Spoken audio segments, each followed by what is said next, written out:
ये हमेशा ध्यान रखे कि इंटरव्यू बोर्ड्स का चेयरमैन कितना भी बोले कि अरे यार मजे से रहो, कोई दिक्कत नहीं, आराम से बैठो, तो दिखाती रहनी है, कैजुअल नहीं होना बिल्कुल भी, चाहे कितना ही बोले वो। हाँ बिल्कुल, ऐसा नहीं है बिस्किट उठा के खाने ना ना नहीं। किया तो हो जाएगा इससे, ज्योग्राफी से नहीं होगा मतलब मनुष्य यही है, सब्जेक्ट ही है। इसलिए उस मनुष्यत को, उस काले जो धब्बे को हटाने, काले चक्कर को हटाने के लिए मैंने ऑप्शनल चेंज किया। क्यों ना बंद कर दिया जाए स्टूडेंट पॉलिटिक्स, कैंपस में पॉलिटिक्स मतलब थोड़ी होनी चाहिए, पढ़ाई होनी चाहिए, पढ़ाई के लिए बने जेएनयू के लिए भी यही तरह इस्तेमाल करते हैं। एनालिटिकल चीजों पे तो ज्यादा ही चर्चा हुई है आज। ऐसा ना हो कि जैसे एग्जामिनर को ये नहीं लगना चाहिए कि आप अब इंग्लिश मीडियम में जो है देने लगे। हमारे मतलब हमारी सोसाइटी भी ऐसी है कि हमको ऐसा लगता है कि जिसको इंग्लिश आती है ना वो ज्यादा इंटेलिजेंट है।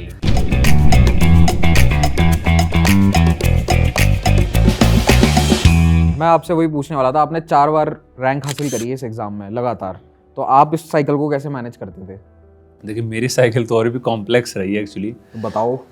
मैंने पहले, जैसे मैंने खुद बताया कि मैं अच्छे से तैयार था, कि मैंने पहला अटेम्प्ट तभी लिखा था जब मेरा मेंस अच्छे से तैयार था। मेरा बस दुर्भाग्य से मेरा ऑप्शनल ज्योग्राफी था, इसलिए थोड़ा सा गड़बड़ हो गया मामला, सारी रणनीति। मैंने मेंस अच्छे से तैयार था, ऐसे वगैरह एथिक्स वगैरह अच्छे से तैयार था, मेंस मैंने लिखा, पर कुछ गड़बड़ हो गई थी। इंटरव्यू मेरे बहुत अच्छे मार्क्स थे, 198 मार्क्स थे, लेकिन GS 1 में पता नहीं क्या हुआ, वहाँ पे दिक्कत हो गई थोड़ी सी। और ऑप्शनल में जितना मैं चाह रहा था कि 290 300 के आसपास आ जाएगा, और 2018 में बहुत अच्छे लोग के नंबर आए भी थे ऑप्शनल में, और मेरे उस टाइम पे 260 मार्क्स आए थे, तो 30-40 नंबर का यहाँ पे गैप हो गया। मेरा सिलेक्शन हो गया, लेकिन UPSC एक नंबर का खेल, अगर मेरे 30 नंबर और आ जाते तो मैं टॉप 100 में होता। 30 नंबर नहीं आया, मेरा 500 600 के आसपास रैंक आया, पहला ही हुआ। फिर अगले साल मैंने सोचा कि थोड़ा और हिम्मत दिखाते हैं, ऑप्शनल को और अच्छे से तैयार करते हैं, लेकिन कई बार ऑप्शनल ही आपका ऐसा होता है कि उसमें मार्क्स आते ही नहीं है। फिर से मैंने ज्योग्राफी तैयार किया और मैंने एग्ज़ाम दे दिया, मेंस लिख दिया, और सोच लिया कि इस बार जितना भी आएगा कोई फ़र्क नहीं पड़ता, इस बार IAS बन रहा हूँ तो ठीक है, नहीं तो मुझे ऑप्शनल बदल के एग्ज़ाम देना है इस बार। मैं अपनी लाइफ के साथ रिस्क नहीं ले सकता। मैंने हाथों हाथ 2018 का दे चुका, 19 का हो चुका, 2 बार मैंने ज्योग्राफी से दे दिया। जो 20 वाला एग्जाम है मैंने उसमें ऑप्शनल हिंदी लिटरेचर भर दिया, बिना सोचे समझे।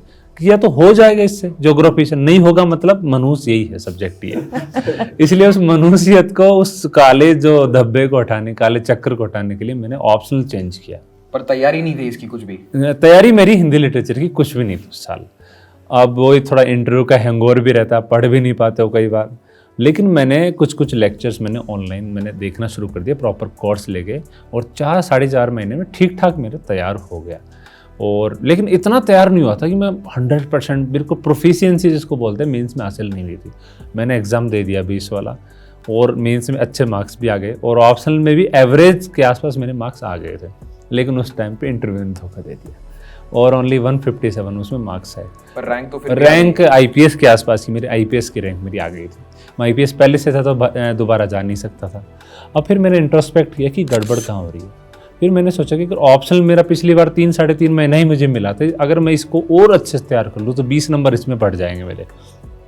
तो मैंने ऑप्शनल को 20 से 25 नंबर और टारगेट किया। साथ में GS को मैंने हाँ, सबसे बड़ी बात यह है कि हिंदी मीडियम वाले बच्चे हैं, GS को फोकस नहीं करते कई बार, और GS बहुत इंपॉर्टेंट है। इंग्लिश मीडियम के एवरेज मार्क्स देखो सबके, और हिंदी मीडियम के, तो 20 से 25 मार्क्स का डिफरेंस आपको क्लियरली मिल जाएगा, और यही हिंदी मीडियम लैक करता है। इस बार मेरे GS में अच्छे मार्क्स आ गए, 420 मेरे आनंद के बराबर मार्क्स हैं। इस बार GS में अच्छे है, रैंक अच्छी आई। अगर आपको सिलेक्शन के साथ रैंक भी चाहिए तो आपको ऑप्शनल से ही कुछ नहीं होगा, ऐसे से ही कुछ नहीं होगा। हिंदी माध्यम का ही दोनों अच्छे होते हैं, ऑप्शनल ऐसे अच्छे होते हैं, लेकिन GS में लैग कर जाते हैं।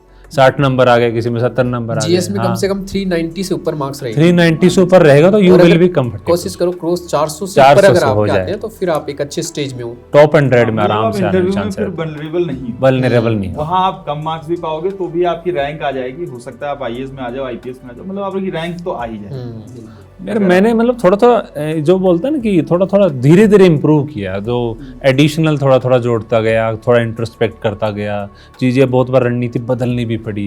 तो ये सारी चीज़ें अब मुझे लगता है 4 साल में कि यार मुझे फर्स्ट ईयर में कैसे शुरू करना चाहिए था। बहुत सारी गलतियाँ होती है आपसे, इसलिए मैं एस्पिरेंट्स को ये कहना चाहता हूँ कि हमारी बातों को थोड़ा सा एक सार निकालिए, निष्कर्ष निकालिए, सो दैट हमने जो गलतियाँ की है, जो हमें बाद में चीज़ें पता लगी, शायद वो आपको शुरुआत में ही पता लग जाए, और वो गलतियाँ आप ना करो और आप जल्दी सिलेक्ट हो जाओ। इसीलिए आप सबको हम एक राउंड टेबल पर लेकर आए हैं। बिल्कुल, बिल्कुल। और जो सच्चा एस्पिरेंट है, एक एकदम सीरियस अभ्यर्थी है, वो एक नोटबुक लेकर बैठा होगा और आप सभी के पॉइंट्स को नोट कर रहा होगा। बिल्कुल जरूरी। दोस्तों, इस शानदार पॉडकास्ट डिस्कशन में 1 मिनट का आपका समय लेकर मैं आपको बताना चाहता हूं कि पाथफाइंडर की टीम हिंदी माध्यम के छात्रों के लिए क्या लेकर आ रही है। दोस्तों, हम यानी कि पाथफाइंडर की टीम में अब हिंदी माध्यम के अभ्यर्थियों के लिए बहुत सारा नया कंटेंट आने वाला है। हमारा हिंदी मीडियम का चैनल लॉन्च हो चुका है, उसे सर्वप्रथम सब्सक्राइब जरूर करें। सेकंड, हम लोग एक नया बैच लेकर आ रहे हैं जो हिंदी माध्यम के अभ्यर्थियों के लिए रहेगा। इसका नाम है बोध बैच। ऑलरेडी हमारी टीम इसके लिए आ चुकी है और जुलाई के महीने में ये बैच स्टार्ट होगा। केवल 8,000 रुपये में देश का सबसे अफोर्डेबल यूपीएससी कोर्स ये रहने वाला है। और जो स्टूडेंट्स इंग्लिश में पढ़ना चाहते हैं उनके लिए अग्निपथ 2.0 बैच शुरू हो रहा है 16 जून से। तो अभी तक हमने एक बैच ऑलरेडी लॉन्च कर दिया है, वो फुल हो चुका है, उसमें हमारे पास और जगह नहीं है, इसीलिए हम एक और बैच लॉन्च कर रहे हैं। 16 जून से ये बैच लॉन्च हो रहा है। अग्निपथ 2.0 इसका नाम है। 8,000 में देश का सबसे अफोर्डेबल बैच ये रहेगा। और इसके साथ ही हम एक एनसीईआरटी बैच भी लॉन्च कर रहे हैं। इस एनसीईआरटी बैच में आप केवल 5,000 रुपये देकर एनसीईआरटीज डिटेल में पढ़ सकते हैं अगर आपके बेसिक्स क्लियर नहीं है तो। इसके साथ ही हम एक कॉम्बो बैच लेकर आ रहे हैं जिसमें अभी आप एनसीईआरटी पढ़ेंगे 2 महीने तक और उसके बाद जो अगस्त में अग्निपथ का बैच होगा, फाउंडेशन बैच, उसको आप लोग ज्वाइन कर सकते हैं। ये कॉम्बो बैच अवेलेबल है ओनली 12,000 रुपीज़ में। ये प्राइसेस तब आपको अवेलेबल होंगी जब आप महिपाल कोड का इस्तेमाल करते हैं, तब ये प्राइस आपको मिल जाएगा। इन सभी बैचेस के लिंक आपको नीचे डिस्क्रिप्शन और पिन कॉमेंट में मिल जाएंगे, उन पर जरूर क्लिक करें। And let us now go back to the discussion. कहना चाहूँगा, जैसे सुनील ने कहा कि 420 नंबर हमारे इनके जो है जीएस में है, जो कि इस बार मुझे लगता है कि one of the best number है। बहुत अच्छे। उसके साथ ही जैसे मेरा 2020 में भी सिलेक्शन हुआ और 21 में भी सिलेक्शन हुआ। CSC 20 में मेरे ऑप्शनल में नंबर 253 आए, इस बार 288 नंबर आए, जो कि मुझे लगता है शायद हिंदी मीडियम में हाईएस्ट है और इंग्लिश मीडियम में भी इस बार 300 के ऊपर कम ही लोगों के नंबर आए। तो 288 काफ़ी अच्छा नंबर है। तो ये जो गैप है 253 से 288 का जो अंतर है, ये ऐसे लगता है कि 30-35 का नंबर का अंतर है, बट बहुत बड़ा अंतर, बहुत बड़ा। कि आप जैसे एक होता नहीं कि आपने 10 जो है तक अच्छा प्राप्त कर लिया, फिर उसके बाद जब 11वां होता तो वो बहुत मेहनत करनी पड़ती है, वो चीज़ थी। तो चूंकि मेरा ऑप्शनल हिस्ट्री था, तो हिस्ट्री में मैंने क्या किया कि चूंकि मेरे पास इंफॉर्मेशन सारी थी कि किस चीज़ का क्या पॉजिटिव चीज़ है, क्या निगेटिव चीज़ है, सारे साइड्स सारे एंगल्स मुझे पता थे, बट मैं 2 जगह लैग करता था। एक हिस्ट्री में सोर्सेस बहुत जरूरी है और दूसरा हिस्टोग्राफी बहुत जरूरी है कि किस विद्वान ने क्या बात कही है। तो मैंने फोकस किया कि जो वो डायरी वाली बात बताई मैंने, वो जीएस के साथ साथ मैंने ऑप्शनल में भी कर लिया कि ये फैक्ट मतलब हड़प्पा से ये मिला, मोहनजोदड़ो से ये मिला, अशोक ने ये बात कही, उनके स्तंभ में ये लिखा था, और अशोक एक धर्म सहिष्णु राजा है या जो है कनिष्क का क्या बिहेवियर रहा है, या गुप्त काल स्वर्ण काल था कि नहीं था, उसमें राष्ट्रवादी विचारकों का क्या विचार है, मार्क्सवादियों का क्या विचार है, सबाल्टर्न हिस्टोरियन क्या कहते हैं, और कॉलोनियल जो हिस्ट्री लिखी गई जिनको इंपीरियलिस्ट हम बोलते हैं, उनका क्या विचार है। इन 4-5 कैटेगरीज में मैंने चीज़ों को जो है बांट लिया, और 4-5 मतलब ऐसी धाराएं हैं जो जिससे हम इतिहास को समझते हैं कि वो उस चश्मे से इतिहास को उसने कैसे देखा, वो चीज़ फिर मैंने अप्लाई की। तो जो खास करके फर्स्ट पेपर में चूंकि एंशिएंट इंडिया और मिडिवल इंडिया में इंटरप्रिटेशन का बहुत ज़्यादा स्कोप है, क्योंकि रिटन हिस्ट्री एंशिएंट इंडिया की कम है, हम सोर्सेज पे ज़्यादा जो है रिलाई करते हैं, और रिटन हिस्ट्री है भी तो कई जगह इंटरप्रिटेशन उसकी मिलती है, तो उस इंटरप्रिटेशन में भी उसका मूल चीज़ क्या है, ठीक, वो चीज़ समझने के लिए विद्वानों ने अलग अलग तरह से उसकी जो है व्याख्या की है। तो उस व्याख्या को समझना, और उस व्याख्या को ये नहीं कि आपको मतलब उसमें पंडित होना है, बस आप एक लाइन समझ लीजिए कि हरिप्रसाद शास्त्री क्या कह रहे हैं, रामशरण शर्मा क्या कह रहे हैं, रामशरण शर्मा सामंतवाद को कैसे देखते हैं और बीडी चट्टोपाध्याय सामंतवाद को कैसे देखते हैं, ठीक। इस तरह से जब आप बस वो एक लाइन, उनकी जो लाइन है वो आप उस क्रक्स को जब आप दिमाग में रख लेंगे, तो जब भी आपका आंसर आया सामंतवाद पे, तो आप 4-5 लोगों का कि आप हरबंश मुखिया का नाम लिख दीजिए, रामशरण शर्मा का लिख दीजिए, बीडी चट्टोपाध्याय का लिख दीजिए, और एक जापानीज विद्वान है कारी सीमा करके उनका नाम, उन लोग मतलब इन लोगों का क्या विचार है उस पर, ये आप लिखते जाइए। इसलिए रणनीति ऐसी होनी चाहिए, मतलब एक टैक्टिकल होता है ना, ये देखो उन्होंने बातें बताई, पक्का टैक्टिक्स आपको आना है। सिर्फ आप सूचना मत बताइए कि इन्फॉर्मेशन, मतलब कि सामंतवाद की संरचना ऐसी थी, सामंत ऐसे थे, वो बहुत इनकी सेना ऐसी चलती थी, राजा कैसे कमजोर हो गया, ये उपाधि दी गई कि महाराजाधिराज। तो महाराजाधिराज का मतलब ये होगा कि कई महाराजाओं का महाराजा है वो, तो उसके नीचे भी महाराजा है। ये संरचना ठीक है, आपको समझ है, बढ़िया है, बट इस संरचना के बीच का जो क्रक्स है, ये संरचना बनी कैसे, विद्वान उसे कैसे देखते, वो लिखिए आप। और ये हर ऑप्शनल में सेम स्ट्रेटेजी लागू होती है। हर ऑप्शनल में लगभग ऐसा ही होता है कि आप चीज़ों को एनालिटिकल तरीके से कैसे देख रहे हो। कई बार मैंने ऐसे देखा, ज्योग्राफी खासकर मैंने देखा, बहुत बार एनालिसिस किया, ज्योग्राफी सेकंड पेपर ऐसे लगता है कि जीएस का पेपर है पूरा, लेकिन वो होता नहीं है। उसको डील करने का तरीका है, उसमें बीच में विद्वान का नाम डालो, कुछ पॉपुलेशन का सिद्धांत है उसका लिख दो, डेटा बढ़िया से कोट करो, मैपिंग बढ़िया से करो। तो इसके अलावा भी हिंदी लिटरेचर में भी है कि सेकंड पेपर ऐसा लगता है कि ये तो बिल्कुल आसान से स्कूल का पेपर है, लेकिन आप स्कूल का लिख के आओगे तो काम नहीं चलेगा। उसमें अच्छे अच्छे एग्जाम्पल देने हैं, कोड देने हैं, बढ़िया बढ़िया कहानियों के उसमें सिद्धांत देने हैं, मनोविज्ञान का सिद्धांत जोड़ना है।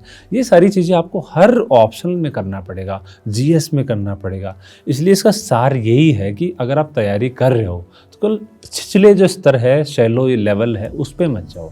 आप थोड़ा अपने अंदर एनालिटिकल पावर विकसित करो, चीज़ों को देखने का नज़रिया, पक्ष विपक्ष क्या है, उनके बीच में क्या मुद्दा है। आप अपने आप को बायस्ड मत करो। ये मेंस में नहीं, ये इंटरव्यू में भी काम आएगा। कई बार तो ऐसे कंट्रोवर्शियल सवाल आपसे पूछते हैं, मेरे से इतना पर्सनल और कंट्रोवर्शियल सवाल ये पूछा कि आप आईआईटी से हो और आप अब आईएएस में आना चाहते हो, हमारे देश ने इतना पैसा खर्च करके आईआईटी को स्थापित किया है और आप मतलब वो पैसा बर्बाद हो गया, मतलब आईआईटी बंद कर देनी चाहिए अगर आप आईएएस में आना चाह रहे हो। तो ये पर्सनल लेवल का है। अगर व्यक्ति समझदार नहीं है तो सीधा इमोशनल होकर इस पर कुछ भी कुछ बोल देगा, हाँ बंद कर देना चाहिए, वो ऐसा बोल देगा। लेकिन उस टाइम पे आपको अपने दिमाग का प्रयोग करना है, उनको बताना है कि आईआईटी में मेरे जाने का उद्देश्य क्या था, उस बात का पक्ष क्या है, विपक्ष क्या है, और आपको लग रहा है आप स्टैंड अपना रख पा रहे हो, उनको फर्मली वहाँ पे स्टैंड रखना चाहिए। मैंने बताया कि मैम यहाँ पे ऐसा नहीं कि आईआईटी का उद्देश्य सफल नहीं हो पाए, आईआईटी का उद्देश्य देश के विकास में योगदान देना। अब आप किस तरीके से दे रहे हो कि बहुत सारे आईआईटीएन सफल आईएएस ऑफिसर्स हैं, आरबीआई के गवर्नर हैं, रहे हैं, बहुत सारे जो नेशनल सिक्योरिटी एडवाइजर वो आईआईटी से रहे हैं, आईएमएफ में बहुत सारे लोग इंडिया से जा रहे हैं, तो विकास में योगदान तो हो रहा है, इसलिए बंद करना तो औचित्य बनता ही नहीं है। ये एनालिटिकल पावर आपकी धीरे धीरे आप में विकसित होती जाएगी। ऐसे ही मुझसे क्वेश्चन पूछा, जैसे मैं बीएचयू में था तो मैं वहाँ स्टूडेंट पॉलिटिक्स में भी जो है एक्टिव था, मैं एक ऑर्गेनाइजेशन से जुड़ा हुआ था। तो उन्होंने पूछा कि मतलब जैसे आप जो स्टूडेंट पॉलिटिक्स है, जिस तरह से बहुत सारी जगहों पर क्या है कि पैसे का प्रभाव हो रहा है, जो है कई जगह मारपीट भी, हिंसा भी हो जाती है। तो उन्होंने कहा मतलब क्यों ना बंद कर दिया जाए स्टूडेंट पॉलिटिक्स। कैंपस में पॉलिटिक्स मतलब थोड़ी होनी चाहिए, पढ़ाई होनी चाहिए, पढ़ाई के लिए बने, जेएनयू के लिए भी यही तरह इस्तेमाल करते हैं कई बार। तो मतलब अब उन्होंने इस तरह से पूछा, अब चूंकि मैं उसका पार्ट था तो मेरा फिर उसमें शेयर या कहने की बात जो है वो ज़्यादा हो गई कि हाँ। तो मैंने कहा कि मतलब जैसे हम एक डेमोक्रेटिक सेटअप में रह रहे हैं। अब डेमोक्रेटिक सेटअप का मतलब ये नहीं है कि सिर्फ चुनाव होगा, प्रधानमंत्री चुना जाएगा, विधायक चुना जाएगा, सांसद चुना जाएगा। डेमोक्रेटिक सेटअप का मतलब यह है कि कैंपस में भी डेमोक्रेसी होगी, हमारे परिवार में भी डेमोक्रेसी होगी, हमारे समाज में भी डेमोक्रेसी होगी, हमारे आप सबके बीच डेमोक्रेसी होगी। तो इस जो डेमोक्रेसी को हम एक सिस्टम की तरह न लेकर के डेमोक्रेसी को एक वैल्यू की तरह लें। डेमोक्रेसी एक मूल्य है जहाँ कोई भी व्यक्ति जो बात कहना चाहता है उसकी बात सुनी जानी चाहिए। तो वो एक तरीका है। और दूसरा मैंने मतलब अपना पर्सनली एग्जाम्पल दिया कि सर मतलब मैं अगर स्टूडेंट पॉलिटिक्स में एक्टिव रहा, 3 साल मैंने वहाँ काम भी किया, उसके बाद मैं आज आपके सामने बैठा हूँ, इंटरव्यू दे रहा हूँ। तो इसका मतलब ये है कि अलग अलग तरह के लोग वहाँ विकसित होते हैं, आते हैं, और बहुत सारे एग्जाम्पल हैं जो देश की राजनीति में और अलग अलग से क्षेत्रों में जा करके बहुत बड़ा नाम किया उन्होंने। तो मतलब आप उसको ऐसे ब्लैक एंड वाइट मत रखिए, उसका बहुत बड़ा एरिया जो ऐसा है जो उस डेमोक्रेसी की वैल्यू को जिंदा रखे हुए है, उसको समझने की जरूरत। बड़ा पर्सपेक्टिव सोचिए। देखो इनको बिल्कुल पिन पॉइंट सवाल पूछा, लेकिन इन्होंने उस चीज़ को बड़े पर्सपेक्टिव में लेके गए, वो डेमोक्रेसी से उसको जोड़ दिए, वैल्यू सिस्टम से उसको जोड़ दिए। तो अगर आप पर्सनल अटैक ले लोगे वहाँ पे तो दिक्कत हो जाएगी। और उस पर्सनल को जनरल बनाइए, पर्सपेक्टिव को एक व्यापक नज़रिया दीजिए। तो व्यापक तरीके से जब बात करोगे तो उनको पर्सनल अटैक भी नहीं लगेगा, आप एनालिसिस भी अच्छा कर पाओगे। शायद 1-2 कहानी प्रहलाद भी सुना दे इसके बारे में। वही मैं सोच रही थी, इंटरव्यू स्टेज में आपके लिए भी कोई ऐसा सवाल था जो बहुत उसमें क्या होता है ना कि कई बार वो आप एक तो आपको जो भी टॉपिक्स हैं उसमें काफ़ी अच्छी पकड़ होनी चाहिए, स्पेशली जैसे नेशनल इंपॉर्टेंस के कोई भी टॉपिक।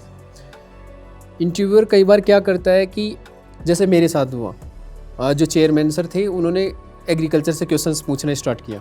तो एग्रीकल्चर वाला मेरा जो है वो ठीक है पार्ट, तो उसमें आप कंफर्ट रहोगे, कोई भी क्वेश्चंस आपसे पूछेंगे आप बताते रहोगे।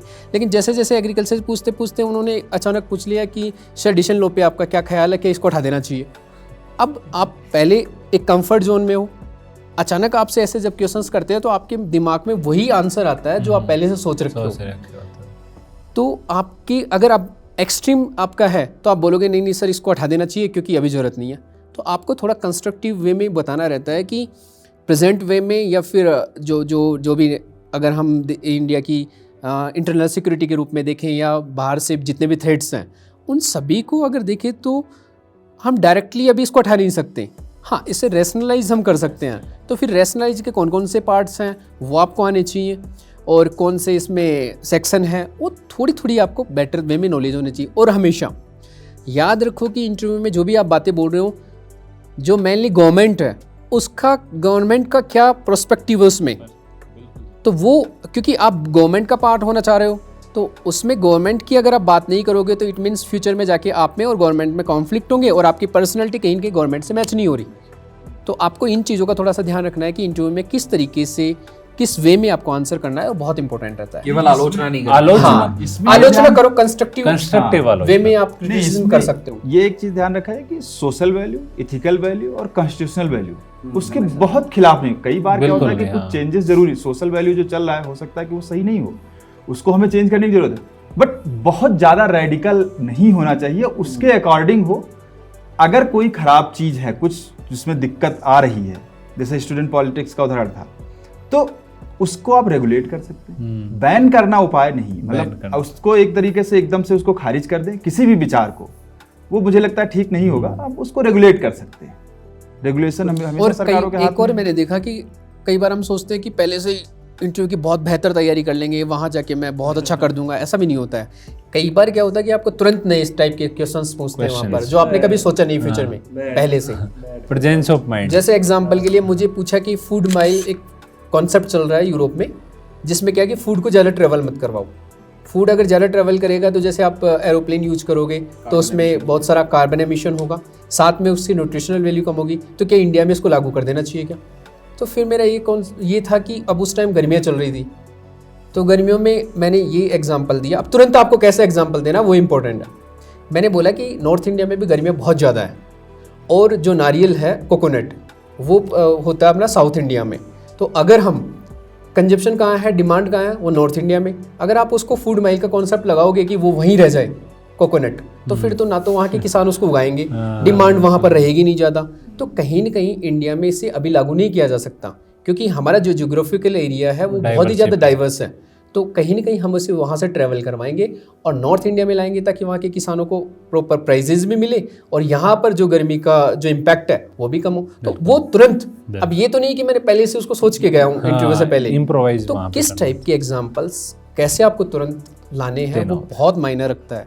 हाँ, मतलब मैं भी कुछ ऐड करना चाहता हूँ। मतलब कैसे इंटरव्यू में अचानक से क्वेश्चन आ सकते हैं, रोचक क्वेश्चन भी आ सकते हैं, अजीब से क्वेश्चन भी आ सकते हैं। तो मैं 2019 का इंटरव्यू दे रहा था जिसमें मैं IPS हुआ था, तो उसमें बस्सी सर का बोर्ड था मेरा।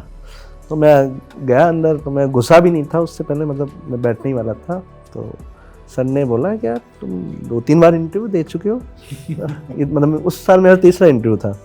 तो यार तुम 2 बार पहले इंटरव्यू दे चुके, तुमसे क्या फ़ायदा पूछने का, तुम्हें सब पता होगा कि इंटरव्यू में क्या पूछते हैं, मतलब क्या फ़ायदा है। अब मेरा दिमाग ब्लैंक, अब मैं क्या बोलूँ, मुझे समझ नहीं आ रहा कि मैं बोलूँ क्या। तो फिर फाइनली उन्होंने ही बोला कि अच्छा चलो बताओ कि इंटरव्यू हम चेक क्या करते हैं। तो फिर से मैंने कहा यार टफ तो है, पर मेरे दिमाग में अचानक कुछ आया कि मैं 2-4 शब्द बोले भारी से। उसमें एक शब्द मैंने बैलेंस ऑफ जजमेंट बोल दिया। तो उन्होंने कहा यार ये बैलेंस ऑफ जजमेंट क्या होता है ये बताओ। मैंने बताया उसको बैलेंस ऑफ जजमेंट सर ये होता है, ये जुडिशरी में सर ऐसे यूज किया जा सकता है। बोले नहीं प्रशासनिक में बताओ, प्रशासनिक में ऐसे यूज किया जा सकता है। मैंने बताया अच्छे से। तो फिर बोले कि अच्छा तुम्हारा मतलब वहीं नहीं रुके, बैलेंस ऑफ जजमेंट पे चल रहा है। मैंने जुडिशरी का एग्जांपल दे दिया, प्रशासन का पूछा, प्रशासन का दे दिया। बोले यार तुम्हारी सिविल इंजीनियरिंग है, सिविल इंजीनियरिंग में यूज करके बताओ बैलेंस ऑफ जजमेंट। तो मैंने वहाँ भी यूज कर दिया कि सर ऐसे ऐसे होता है। मतलब सिविल इंजीनियरिंग में बेसिक सा एग्जांपल दे दिया कि सर हाँ कि मसाला बनाते हैं हम, उसमें भी एक बैलेंस जो होता है ना ईंट जोड़ने के लिए मसाला बनाते हैं, उसमें बैलेंस होता है कि रेशियो होता है, सैंड कितनी, सीमेंट कितनी, पानी कितना, तो कंक्रीट कितने, कंक्रीट बना रहे तो कोर्स एग्रीगेट कितने होंगे, उसका एग्जांपल दिया। फिर सर अचानक से आ गए कि पीसा की मीनार देखिए आपने, वो थोड़ी झुकी हुई है।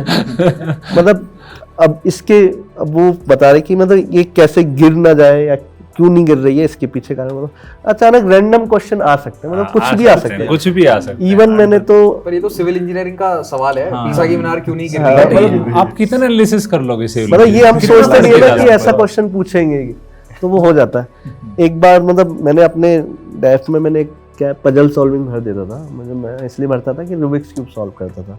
तो मुझे लगता था कि मैं जाऊंगा तो सर पूछेंगे तो मैं बोल दूंगा सर रूबिक्स क्यूब सॉल्व करता हूँ, तो रूबिक्स क्यूब से रिलेटेड सवाल पूछेंगे वो। तो मेरा 2018 का इंटरव्यू था, भोसले सर का बोर्ड में था, तो एक साइड में बैठे थे, उन्होंने पजल सॉल्विंग सोचा, तो उन्होंने कहा अच्छा एक पजल बताओ, और एक ऐसी पजल दी, मतलब वो पजल मैंने 2017 के इंटरव्यू की ट्रांसक्रिप्ट जब आती थी तब भी मैंने देखी हुई थी और मुझे उसका आंसर पता था। पर जब 2018 में सेम पजल मुझसे पूछी गई, मैंने कहा मुझे आंसर तो पता है पर मैं बता नहीं पा रहा था उसको। मैं मतलब इजाज़त तो मैं बताता हूँ कि पजल कितनी सिंपल थी और इवन प्रेशर के मोमेंट में वो ध्यान ही नहीं आएगा। तो पजल ऐसी थी कि बोलता है आप IAS अधिकारी हो बहुत बड़े, आपका एक मतलब जो नौकर टाइप एक हाउस हेल्पर है, तो जो चौकीदारी का भी काम करता है, तो आपको जाना था दिल्ली ट्रेन से, आपकी ट्रेन में बुक है, सब कुछ बुक है, और आप ट्रेन से निकलने वाले थे, तो आपका नौकर आता है थोड़ी देर में, मतलब वो सुबह हो चुकी होती है, सुबह निकलना है आपको, तो नौकर आता है कि सर आज मत जाइए ट्रेन से क्योंकि मुझे लगता है ट्रेन का एक्सीडेंट होगा। अब वो सोच मैं तो मतलब वो बोल रहा है कि तुम सोच रहे हो कि पागल वागल आदमी, इसके साथ क्या करना है ये, पर आपको अचानक से बोलता है कि तुम्हें अचानक से ऐसा काम आता है कि आपको कि वास्तव में वो जहाँ आपको जाना था वहाँ न जाके कोई इमरजेंसी काम आता है तो आप वहाँ निकल जाते हैं, और बाद में आपको पता पड़ता है कि सच में उस ट्रेन का एक्सीडेंट हो गया। तो पजल बनाई उन्होंने और ये पजल मैं सुन चुका था, तो बाद में सच में एक्सीडेंट हो गया। तो फिर जब आप आते हैं तो आपको काफ़ी खुशी महसूस होती है, चलो बाई चांस मैं तो किसी कारणवश दूसरे काम में लग गया, पर अगर चला जाता तो जान मेरी जा सकती थी। तो आपने उस चौकीदार को बुलाया कि भाई आजा, तो उसने उसको अवार्ड दिया और निकाल दिया। अब वो पूछते हैं कि निकाला क्यों? अब मैंने ये सवाल अच्छे से कर रखा, अब मुझे फिर भी वहां पर नहीं आ रहा था। तो ऐसे ऐसे कंडीशन हो जाते हैं कि आंसर भी बता दो। आंसर भी आप बता दीजिए, शायद किसी और के बोर्ड में किसी और एस्पिरेंट को याद हमारे है। लिए भी काफी मुश्किल होता है, ऐसा सोचना पड़ेगा। तुम्हारी हॉबी निकाला क्यों? क्यों निकाला? आपने जवाब क्या दिया? अभी तो प्रेशर में नहीं आलोक बता सकता आंसर। मैं खुद सोच रहा हूँ मैंने आंसर कैसे भूल गए? नहीं मैं उस समय मतलब आंसर बहुत सरल है, आंसर में कोई दिक्कत नहीं है। आप सबको भी मैं आंसर बोलूंगा, आप सब बोलोगे क्या बकवास सा सवाल है। मतलब आपने ध्यान से सुना ना हो तो मैं वो उसमें ध्यान यही था कि चूंकि अगली बात थी अगली सुबह की, रात में उनका प्लान था जाने का, तो अगली सुबह जब उठते हैं वो तब उनका चपरासी आके बोलता है कि मैंने सर रात में सपना देखा कि आपको नहीं जाना चाहिए, रात में सपना देखा, जबकि चपरासी सो रहा था। बहुत सिंपल सी बात थी पर लोग नोटिस नहीं करते। तो चपरासी जो चौकीदारी का जो मेन काम था उनका, चौकीदारी का काम था जग के करना था, वो सो रहा था, इसलिए निकाल दिया था। जब मुझे सब कुछ बोल दिया, मुझे आंसर भी पता था, बार बार क्लिक ही नहीं कर पा रहा था, ऐसा हो जाता है। अच्छा, ये जो हिंदी माध्यम के लिए इंटरव्यू बोर्ड होता है, क्या उसमें कुछ अलग से विद्वान आते हैं जो हिंदी माध्यम से अलग सवाल कर सकें, या जो बोर्ड है वो सेम रहता है? एक ही रहता है, सेम कई बार होता है कि एक लड़का अभी इंग्लिश मीडियम का गया, फिर पीछे से मैं हिंदी मीडियम का, और सेम 5 लोग ही बैठे हुए। और दूसरा इसमें एक और बात है कि इंटरव्यू को लेकर जितने भी जो मिथ है कि हिंदी और इंग्लिश मीडियम में कोई डिफरेंशिएट करते हैं, डिस्क्रिमिनेशन है, तो ऐसा बिल्कुल नहीं होता है। ये मेरा एक सजेशन रहेगा। अगर आप मतलब वो जो भी क्वेश्चंस पूछ रहे हैं, क्वेश्चंस पूछते टाइम क्वेश्चंस की डिमांड क्या है, आपका एनालिसिस पावर कैसा है, और आप घुमा नहीं रहे हो क्वेश्चंस को, जो जैसा पूछ रहे हैं आप उस हिसाब से बेहतर तरीके से अगर बैलेंस वे में अगर आंसर दे रहे हो, तो फिर उनको कोई फर्क नहीं पड़ता कि आप हिंदी मीडियम के स्टूडेंट हो या इंग्लिश मीडियम को, उनको तो पता भी नहीं रहता कई बार। मतलब जनरली ऐसा होता है कि हिंदी मीडियम के जब इंटरव्यू होते हैं तो एक पैनल में से 6 लोग जाने हैं, तो 6 हिंदी मीडियम के होते हैं उस दिन। मतलब अगर ऐसा ना हो कि लास्ट एक बंदा फंस गया, बट इंग्लिश के भी कई बार आ जाते हैं, मतलब लास्ट में आप आ रहे हो तो एक हो सकता है कि 4 ही थे हिंदी मीडियम के लास्ट, तो 2 इंग्लिश के आगे। जनरली वो हिंदी के रखते हैं, वो अपनी सहूलियत के लिए रखते हैं और उसमें ठीक भी रहता है। अब प्रॉब्लम क्या है ना, मतलब जनरली प्रॉब्लम नहीं होती है वो, अगर किसी हिंदी मीडियम छात्र को इंग्लिश में दिक्कत है और किसी अगर कोई बाई चांस एक मेंबर को हिंदी नहीं आती है, साउथ का आदमी है, तो जनरली चेयरपर्सन होते हैं काफ़ी सपोर्टिव होते हैं। अगर आप किसी मेंबर ने इंग्लिश में सवाल पूछ भी दिया तो वो जनरली चेयरपर्सन उसको हिंदी में ट्रांसलेट करके आपको बता देता है। अगर आपने कंफर्ट जता दिया है कि मैं इंग्लिश का समझ सकता हूँ तो कोशिश ठीक है, या करना फिर चाहिए वो आप। हाँ तो इंग्लिश में वो बोल सकते हो क्या मैं सब समझ लिया हूँ क्वेश्चन, हाँ, नहीं तो वो ट्रांसलेट कर देते हैं। मेरे यहाँ पे एक सजेशन रहेगा कि कई बार क्या इंटरव्यू बोर्ड जो रहता है वो आपको कंफर्ट कराने की कोशिश करता है, तो आप कंफर्ट तो हो जाते हो लेकिन कई बार बहुत ज़्यादा लिबरल हो जाते हैं कंफर्ट बच्चे। के चक्कर में ये भी नहीं होना तो चाहिए। ये हमेशा ध्यान रखें कि इंटरव्यू बोर्ड्स का चेयरमैन कितना भी बोले कि अरे यार मजे से रहो, कोई दिक्कत नहीं है, आराम से बैठो, तो आपको समझदारी करना है कि आपको नहीं, अपनी तरफ से रखना चाहिए। आपको मतलब अपनी पर्सनैलिटी जो है उसमें एक सीरियसनेस हमेशा दिखानी रहनी, कैजुअल नहीं होना, कैजुअल नहीं होना, casual। बिल्कुल भी, चाहे कितना ही बोले वो। हाँ बिल्कुल। ऐसा नहीं कि बिस्किट उठा के खाने ना ना वहाँ में मतलब थोड़ा सीरियस दिखना चाहिए कि- हम्बली आप थैंक यू बोल दीजिए। Thank you हाँ, बोल काफी दीजिए। है। वैसे ये होता भी नहीं है पानी कि वानी बिस्किट- कई बार पी सकते हैं आप, पी- कई पानी बार तो होता है कि आप obviously कोई होता है। प्रेशर में आदमी बोल नहीं रहा है या गला सूख रहा है, होता है वो ऑफर भी कर देते हैं वो सब पानी अगर ऐसा- ऑफर कर रहे हैं तो देन आप पी लो। अगर इंटरव्यू अपने हो रहा तरफ से होता है मतलब और वो उनके avoid करना चाहिए। जो हेल्पर हैं वो उनके लिए कुछ लाते रहते हैं, ऐसा होता हाँ, रहता but है। casual नहीं होना है, बट कहने का आपको मतलब ये है। कोशिश करना चाहिए कि बाहर भी जाके खा सकते हाँ, हैं। थोड़ी कई ना कोई- एस्पिरेंट्स बताते हैं जो इंटरव्यू दे चुके हैं कि उन्हें बिस्किट वगैरह ऑफर नहीं कर वो दिया जैसे जाता है। उनके दिन भर का काम है, ठीक, आप इस तरह समझिए कि वो उनके दिन भर का काम है, वो स्नैक्स वहीं लेंगे, वो उसके लिए बाहर नहीं जा हाँ, चाय वाय सकते, तो उनके लिए चाय 5 लोगों के लिए बिस्किट आया, वो रूटीन काम कर रहे हैं। वो आपसे वो कर्टसी से पूछेंगे कि हाँ आप भी चाय लेना चाहेंगे क्या, तो आप उतनी ही कर्टसी से उनको थैंक यू बोल के लेकिन इसका कोई ऑब्जेक्टिव जवाब भी नहीं हो सकता। क्या पता इसका कोई एविडेंस नहीं है ना कि उसने बिस्किट खाई तो उसके नंबर कट गए। बिस्किट नहीं खाता फिर भी बुरे मार्क्स आ जाते हैं, बिस्किट खा लिए अच्छे आ गए। पर जैसे कि अब आप लोग कह रहे थे भाषा को लेके ज्यादा डिफिकल्टी नहीं होती है, हेल्प भी हाँ, कर देते बिल्कुल हैं। है। पर अगर ऐसे है कि अगर कोई हिंदी माध्यम से गया है पर बात करते करते बीच में अगर वो इंग्लिश में स्विच कर जाता है, जैसे कि आप लोग थे, राइट, आपकी इंग्लिश भी आप कंफर्टेबल ही थे पर हिंदी में आप बेहतर समझा सकते थे, अगर कहीं पे स्विच हो जाता है English to Hindi, Hindi to English, उसमें कोई प्रॉब्लम आ सकती है? 2-4 लाइन आप बोलिए, कोई हाँ, दिक्कत नहीं, बिल्कुल। बट ऐसा ना हो कि जैसे एग्जामिनर को ये नहीं लगना चाहिए कि आप अब इंग्लिश मीडियम में जो है देने लगे। देने लगे। आप 1-2 लाइन 3 लाइन बोलिए, आप टर्म्स तो कोशिश करिए कि आप अंग्रेजी में ही बोलिए। इंफ्रास्ट्रक्चर बोलना है तो आप इंफ्रास्ट्रक्चर बोलिए, बढ़िया बेधड़क आप अवसंरचना बोलने की कोई जरूरत नहीं है, वो आप कोशिश करिए। एक व्यू पॉइंट मैं इसमें ऐड करना चाहूँगा कि मतलब ये हिंदी इंग्लिश का जो बायसनेस है ना, बहुत ज़्यादा एक पर्सन टू पर्सन में डिपेंड करता है। मतलब ऐसे बोर्ड मेंबर जो चेयरपर्सन होंगे उनको हिंदी इंग्लिश से कोई फ़र्क ही नहीं पड़ता कि तुम हिंदी में इंटरव्यू दो इंग्लिश में दो, कोई फ़र्क नहीं पड़ता। कई बार ऐसा पर्सनल बायस भी हो सकता है किसी का कि मतलब वो इंग्लिश वालों को ज़्यादा समझे कि इसको ज़्यादा आता है, मतलब ये हो सकता है, पर्सनल बायसनेस हो सकता है। इवन हमारा भी हो जाता है कि हमारी सोसाइटी भी ऐसी है कि हमको ऐसा लगता है कि जिसको इंग्लिश आती है ना वो ज़्यादा इंटेलिजेंट। ये बायसनेस मतलब ना चाहते हुए भी हमारे अंदर आ जाता है। इवन हमारे अंदर आ जाता है कि हम हिंदी मीडियम के, मतलब हम भी चाहते हैं कि हिंदी मीडियम, मतलब हम नहीं चाहते कोई विभेद हो, पर हमारे सामने भी कभी ऐसी सिचुएशन आ गई तो क्या पता हमारे अंदर भी ये बायसनेस आ जाए कि इंग्लिश वाला आदमी हम उसको ज़्यादा नंबर दे दें ना चाहते हुए भी, क्योंकि अल्टीमेटली हमारे दिमाग में सेंस रहता है कि एटलीस्ट उसको एक एक्स्ट्रा लैंग्वेज आती है। मतलब पर्सनल बायस हो सकता है, लेकिन इसका कुछ ऐसा नहीं है कि मतलब कॉन्क्रीट रिप्लाई नहीं है, ऐसा कुछ एविडेंस नहीं कि ऐसा होता है। ये मतलब संभावनाएं हैं, पॉसिबिलिटीज हैं कि ऐसा होता होगा। बेस्ट नंबर आए हैं, लोएस्ट नंबर आए हैं। मेरे 198 आए में 275 में से 193 है। इसका सिंपल सा सॉल्यूशन है, आप ये मान के जाओ कि कोई बायसनेस नहीं, बायसनेस नहीं, आपको माइंड में कभी नहीं रखना। जो भी गलती होगी वो आपसे होगी। जनरली बोर्ड चेयरपर्सन जो भी होंगे वो इतने समझदार होते हैं, उनका इतना एक्सपीरियंस होता है कि किसी के साथ कोई भी भेदभाव ना हो। भेदभाव नहीं करेंगे। दूसरा ये है कि आप जो है कंफर्टेबल वहां रहो, अगर वो कंफर्टेबल करा रहे हैं ठीक, बट कैजुअल नहीं। उस बीच की वो जो थिन लाइन है आप उतना समझ लो, क्रॉस नहीं करना, बस वो ठीक है।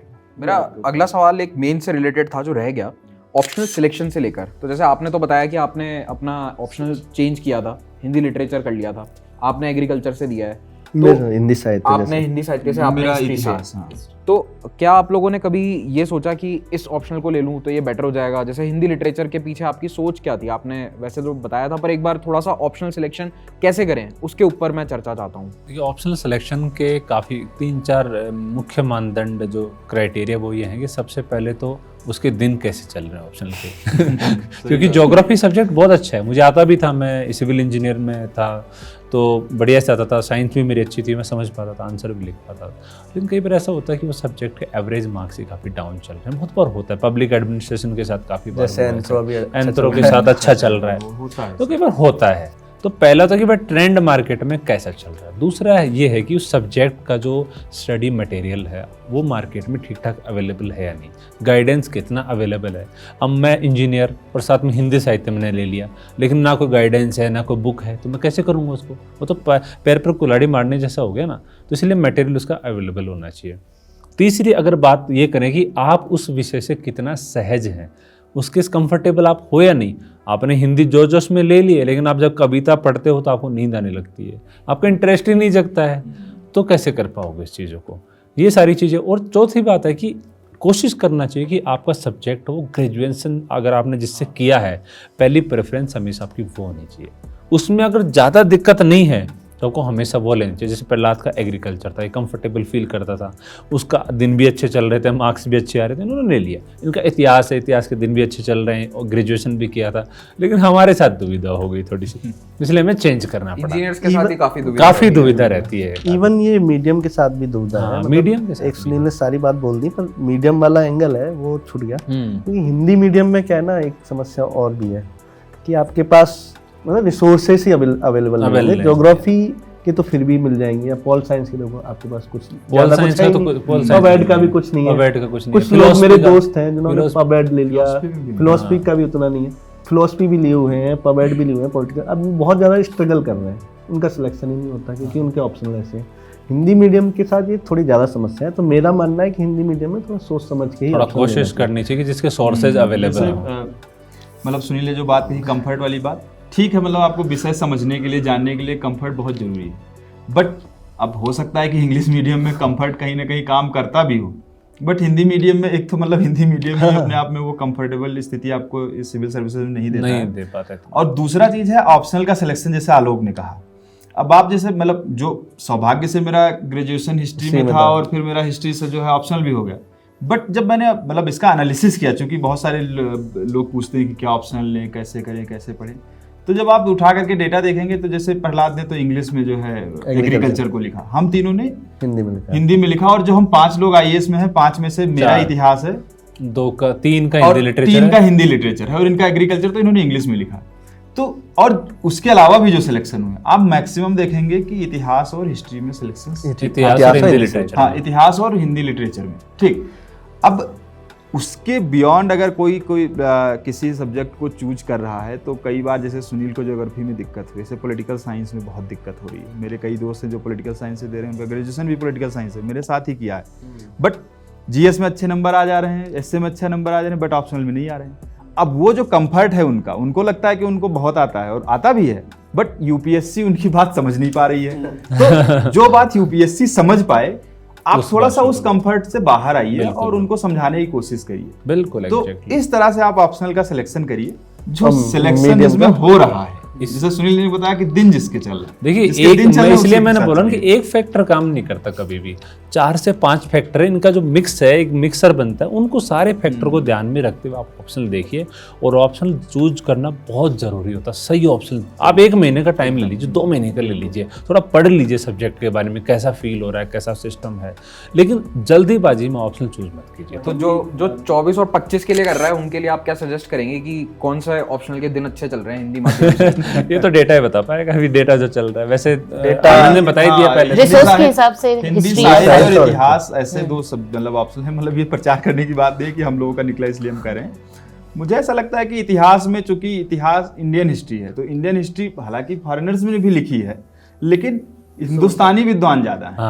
और तो हिंदुस्तानी विद्वान होने की वजह से टारगेट ऑडियंस भी हिंदी काफी है, काफी विश्वविद्यालय में हिंदी मीडियम में पढ़ाई होती है, इसलिए उनकी किताबें अंग्रेजी में तो है, उसके साथ हिंदी में भी अच्छी, और ओरिजिनल उसका कई बार तो ओरिजिनल है, कई बार ट्रांसलेशन जो है वो काफी अच्छा है, ठीक।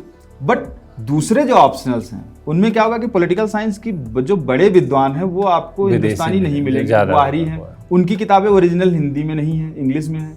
आप हिंदी ट्रांसलेशन अगर किसी ने किया, कई चीजों का तो है नहीं, अगर किसी ने किया है तो वो बहुत ही मतलब एक तरीके से वो चीज नहीं आ पाती। तो इसलिए मतलब, और बाकी ऑप्शनल का भी यही स्थिति है, जो जिसका एक इंटरनेशनल पर्सपेक्टिव है जिन ऑप्शनल्स का, ये आप इस चीज को समझिए कि जिनका इंटरनेशनल पर्सपेक्टिव है, सोशियोलॉजी वहां देख पर लीजिए, विदेशी विद्वान की जो है बहुलता ज्यादा है, उनके सोर्सेज अच्छे हैं, जो प्रोफेसर हमारी कॉपी चेक करेंगे या जो भी चेक करेगा इंग्लिश मीडियम वो उन्हीं बुक्स को वो पढ़ के बैठे हैं। अब हम यहाँ किसी भारतीय विश्वविद्यालय की किताब को पढ़े बैठे हैं जिनको उन्होंने पढ़ा ही नहीं, उनके एनालिसिस थीसिस को समझ ही नहीं पा रहे हैं।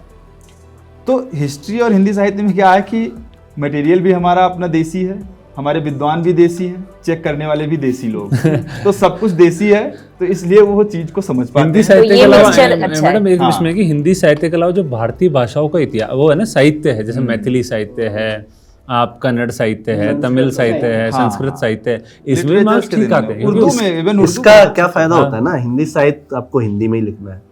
अब इसमें मतलब विभेद नहीं हो सकता ना आपके साथ कि अंग्रेजी वाले है ही नहीं उसमें। दूसरा ये कि उसको चेक करने वाले भी वो हिंदी के हिंदी का ही होगा प्रोफेसर बंदा, जो हिंदी साहित्य पढ़ाते हिंदी हैं। साहित्य ही पढ़ा अब होगा। ज्योग्राफी वाले के साथ हो सकता है कि उसका ज्योग्राफी का टीचर है वो इंग्लिश इंग्लिश मीडियम में को पढ़ा पढ़ाता था उसे, और वही हिंदी की कॉपी चेक करता है। ये जनरली होता है, ऐसे ही मतलब होता ये है। एक्सेप्ट किया है कई प्रोफेसर ने। उसकी पढ़ाई geography के। लिखाई भी पूरी इंग्लिश मीडियम की है। हाँ, और वो भी ज्योग्राफी के प्रोफेसर हैं विद इंग्लिश में, उन्होंने इंग्लिश में बुक भी लिखी है, वो उन्होंने एक्सेप्ट किया है कि मैं हिंदी की कॉपी चेक कर देता किया था। हूं। मुझसे करवाई यूपीएससी ने, मतलब मैं एक बार मैंने उनका वीडियो देखा था, तो मतलब ऐसा होता है। तो यहाँ विभेद होने की संभावना बहुत ज्यादा है हिंदी साहित्य में, इसलिए नहीं तो हिंदी साहित्य थोड़ा सक्सेसफुल बना हुआ है अभी। एक मेरे दोस्त ने पहले उसका ज्योग्राफी था, मेरे साथ ही बर्बाद हो रहा था साथ साथ, उसने फिर मैथिली साहित्य लिया और मैथिली साहित्य से सिलेक्शन भी, आईपीएस भी बना, इस बार इंटरव्यू भी दे रहा है। मेरा खुद का एक दोस्त है ऐसा गुजरात हाँ। में, 3 बार पबैड से दिया, नहीं हुआ, चौथी बार गुजराती साहित्य हो गया, बिल्कुल। आईपीएस से वो। इस साहित्य में ये ना literature साहित्य के में दिन थोड़ा अच्छे सा चलते फायदा हैं। होता है। लिटरेचर्स का यही होता है कि जो लिटरेचर पढ़ाता है उसी में वो पढ़ता भी है, वो चेक और भी वही करेगा। भाषा वो चेक भी कर रहा है, चेक करेगा। तो उसमें वो बायस जो है आने की कि इंग्लिश के साथ उसकी तुलना हो रही है,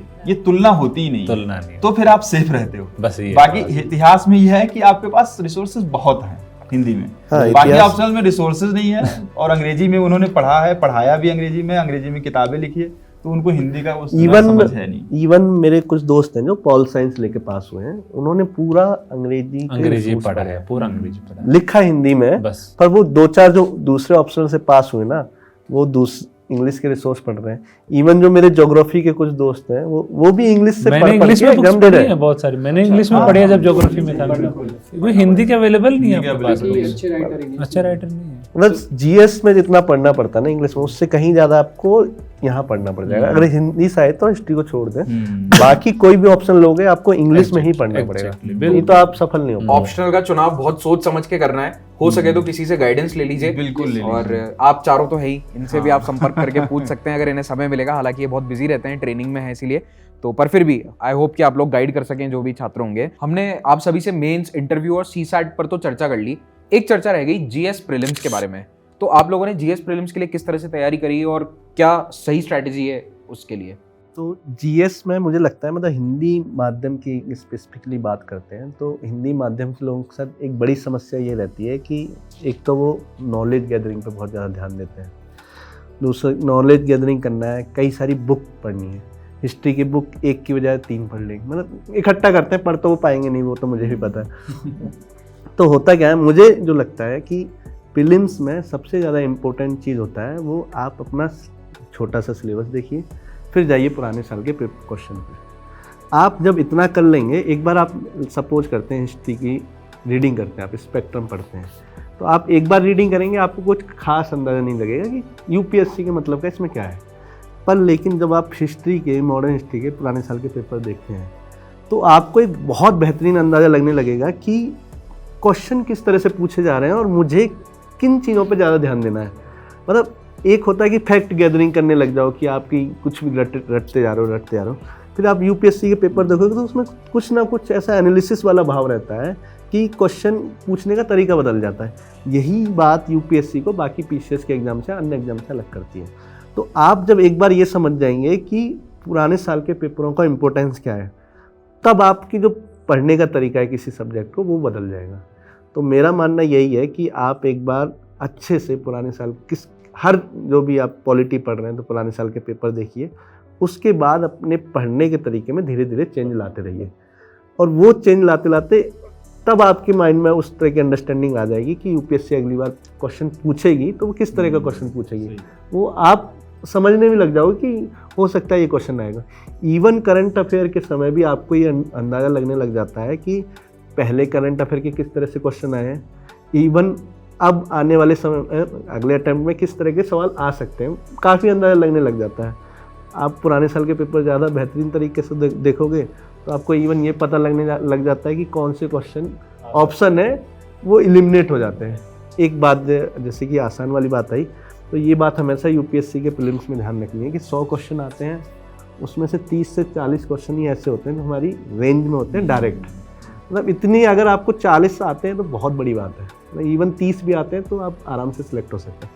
बाकी जो 60-70 क्वेश्चन है वो आपके सॉल्व होते हैं, आपकी जो आप इतना नॉलेज जो आप गैदर कर रहे हो, मतलब पढ़ रहे हो, इनडायरेक्टली वो यूज होता है वहाँ पर, या कुछ एलिमिनेशन मेथड लग जाएंगे, इस तरह के मेथड से आप बाकी 60-70 क्वेश्चन इनडायरेक्टली सॉल्व करने की हालत में रहते हो। तो मुझे लगता है बाकी आनंद है वो थोड़ा और ऐड करेंगे। आलोक ने बताया कि जो है प्रीवियस ईयर के क्वेश्चन के पथ प्रदर्शक है, वो बिल्कुल एकदम सही बात है। लेकिन उसमें जैसे आपने लक्ष्मीकांत पढ़ लिया, बिपिन चंद्रा पढ़ लिया, नितिन सिंघानिया पढ़ लिया, सारी जो बेसिक बुक्स हैं आपको पढ़नी ही पढ़नी है, उसका कोई आपको जो है सब्स्टिट्यूट नहीं, वो कर लीजिए। उसके साथ जो मतलब जैसे मैंने बताया कि मैं शॉर्ट नोट्स बनाता था, मैंने क्या किया कि जैसे अब हिस्ट्री है तो हिस्ट्री को मैंने पढ़ा तो उसका 10-15 पेज का बस मैंने एक नोट्स तैयार कर दिया। उसमें सिर्फ मैंने फैक्ट्स लिखे, सिर्फ उसका जो किसी एक की क्रक्स लाइन हो गई जो किसी घटना की, वो क्रक्स लाइन मैंने लिख ली और 10-12-15 फैक्ट उससे रिलेटेड, बस उतना मैंने गैदर कर लिया। चूँकि मैंने पूरी किताब पढ़ी हुई है, कहानी मेरे मन में बनी हुई है, तो अगर उससे रिलेटेड कोई क्वेश्चन आता है तो फिर मैं उसको रिलेट करके कर लूँगा। और वो रिवीजन के लिए, चूँकि फैक्ट्स ही हम भूलते हैं, कहानियाँ तो हम फिर वो बुन लेंगे उसमें जाल की तरह, तो उन फैक्ट्स को फिर हम रिवीजन बार बार करते रहेंगे। जो दूसरा मैंने एक काफ़ी मतलब प्रैक्टिकल तरीका था मेरा कि देखिए प्रीलिम्स के लिए आपको टेस्ट काफ़ी सॉल्व करने होंगे और टेस्ट सॉल्व करना भी चाहिए। तो जब मैं टेस्ट सॉल्व करता था, चूँकि जैसे मैंने टेस्ट दिया तो 100 क्वेश्चन में मैंने 90 क्वेश्चन किए, 90 क्वेश्चन में मान लीजिए मेरे 50-60 ऐसे सही गए, 10-15-20 गलत गए, हो करके हो सकता है कभी 80 आया, कभी 90, कभी 100 ऐसे आया। बट जो कई बार हुआ कि हमने एलिमिनेशन से, कोई जैसा आलोक ने बताया कि एलिमिनेशन करके आप कर सकते, तो एलिमिनेशन से जैसे सॉल्व किया है तो एक तथ्य तो मुझे आता है बट दूसरा नहीं आता है। अब दूसरे तथ्य के लिए हम क्या करें, या जो क्वेश्चन हमने छोड़ दिए या जिनमें हमने सिर्फ गेस किया, उन क्वेश्चंस के लिए क्या करें। तो मेरी जो एक शुरुआती पढ़ाई जो इधर हो गई, उसके बाद मैं इस पे शिफ्ट होता था कि जो क्वेश्चन पेपर है, अब जो मैं टेस्ट दे रहा हूँ, उन 100 के 100 क्वेश्चंस का आंसर मुझे जानना चाहिए, मुझे पता होना चाहिए। तो जो उसका सॉल्यूशन है, जहाँ भी मैंने टेस्ट दिया सॉल्यूशन मिलता ही है, हर जगह आपको मिल जाता है, इंटरनेट से आप सर्च कर सकते हैं, किताबों में, किताब में तो ना ही जाइए, कई बार समय बहुत लग जाता है, तो आप उसको पढ़िए और उसको जो आपका सॉल्यूशन है, उस सॉल्यूशंस को उठा करके बस मैं उस क्वेश्चन पेपर में, क्वेश्चन ही जहाँ दिया हुआ है कि ये 15 नंबर क्वेश्चन है, उसके 3 स्टेटमेंट है, 3 में मुझे 1 आता है, 2 नहीं आता, उन्हीं के बीच में जो भी स्पेस है छोटा बड़ा, वहीं पर मैं पेन से लिख लेता था।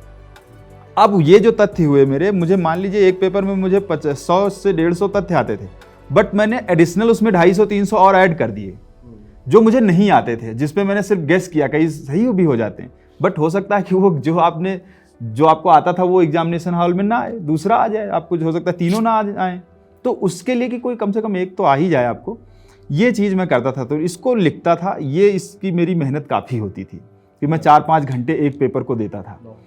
फिर उसका रिवीजन उन पेपर्स का, कि जब मैंने मान लीजिए 25-30 पेपर ऐसे कर लिए, 40 पेपर ऐसे कर लिए, तो 10-10 का करके, सब्जेक्ट वाइज करके, फाइनल टेस्ट करके, जो भी एक मैंने सेट अपना बनाया, उनका रिवीजन करते जाता था। और जो मैंने अपने शॉर्ट नोट्स बनाए, शॉर्ट नोट्स को साथ में रखता और इसको पढ़ाई करता। तो एक तरीके से जो एक कंप्लीट पिक्चर है प्रीलिम्स की, कि आपके पास सफिशिएंट मात्रा में अब मटेरियल हो गया है, अब आपको क्वेश्चन आएगा तो आप अच्छे से कर लेंगे।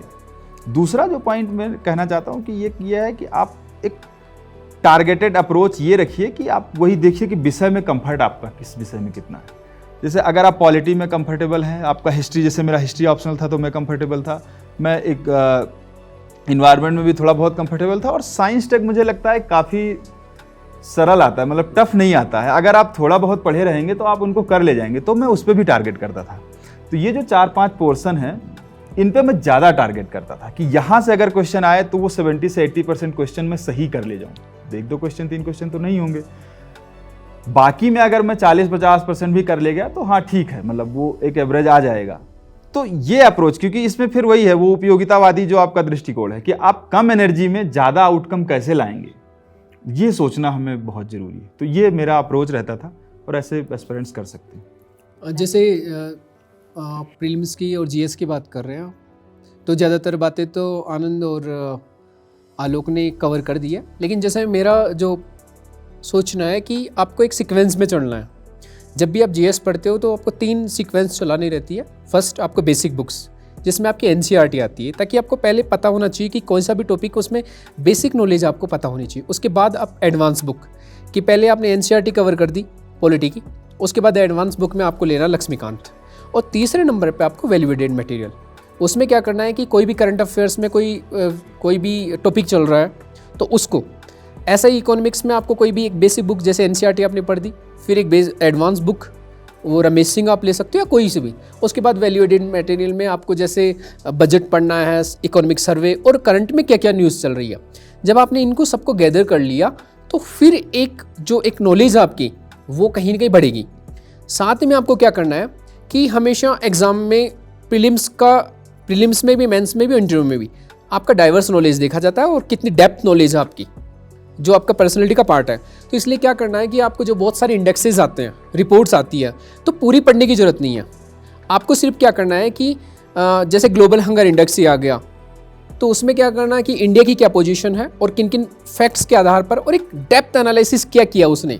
जब आप ये सब चीज़ें आपके आंसर राइटिंग में करते हो तो फिर उसका एक अलग इम्पैक्ट रहता है। तो इन चीज़ों का भी आपको थोड़ा सा ध्यान रखना है कि कौन कौन से इंडेक्सेस आए हैं, इंडिया की उसमें क्या पोजीशन है, उनके आधार पे थोड़ा सा एनालिसिस करो तो वो बेहतर होगा।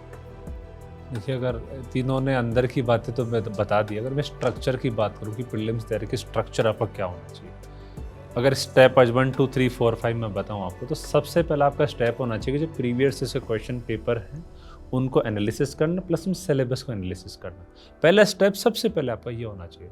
फिर जो सिलेबस के मुख्यतः 6 पोर्शन है प्लस करंट अफेयर 7वां है, तो उनके जो बेसिक 1 स्तर का 3 स्तर पर नॉलेज, एनसीईआरटी, जो बेसिक बुक्स है, फिर वैल्यू एडेड, इनका सबको अच्छे से पढ़िए। और आनंद ने जैसे बताया तो मेन फैक्ट का थोड़ा थोड़ा नोट्स बनाते रहिए। इसके बाद में आता है आपका रिवीजन प्लस करंट अफेयर्स। और करंट अफेयर मैंने बताई दी, हम बात कर चुके हैं, करंट अफेयर आपको साथ में करना है। इसके बाद में रिवीजन और टेस्ट सीरीज। आपको जितना हो सके प्रीलिम्स के पहले, मेरा ये मानना है कि आपका अगर आप फ्रेशर हो तो आपको 50+ टेस्ट का टारगेट करना चाहिए। मुझे प्रीलिम्स के पहले 50+ टेस्ट मुझे निकालना है। आपने पहले टेस्ट में मान लो 10 गलतियाँ की, दूसरे में आप 9 करोगे, फिर आपकी 8 गलती होगी। धीरे धीरे कई बार क्या होता है कि प्रीलिम्स में आपसे सिली मिस्टेक हो जाती है कि यार मुझे इसमें बी भरना था, जल्दी में सी भर दिया, यार मुझे ये तो पता था, ये इंडेक्स ऐसा हो गया। ये गलतियाँ आप जितना जैसे जैसे टेस्ट निकालोगे गलती आपकी कम होती जाएगी। और लास्ट में जो सबसे बड़ी बात है, जैसे सबकी बातों से झलकता है कि आपको स्मार्ट स्टडी करनी है ऑलवेज। आपको पोथी पन्ने ज़्यादा नहीं भरने हैं, बिना बात के रगड़ा नहीं मारना है। आपको हमेशा ऑलवेज स्मार्ट स्टडी करनी है कि कम टाइम में, कम मेहनत में ज़्यादा आउटपुट कैसे निकाला जाए।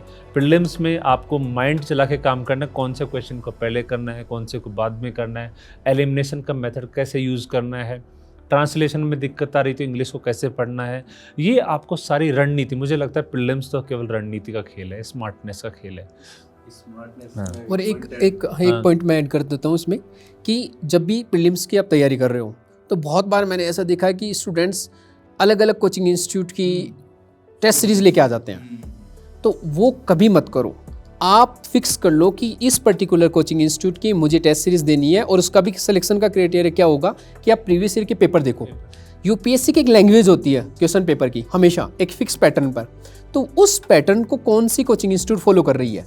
आपको डायरेक्टली 1 लाइनर क्वेश्चन तो कहीं कोई नहीं पूछ रहा, उसका क्या मतलब रह जाएगा।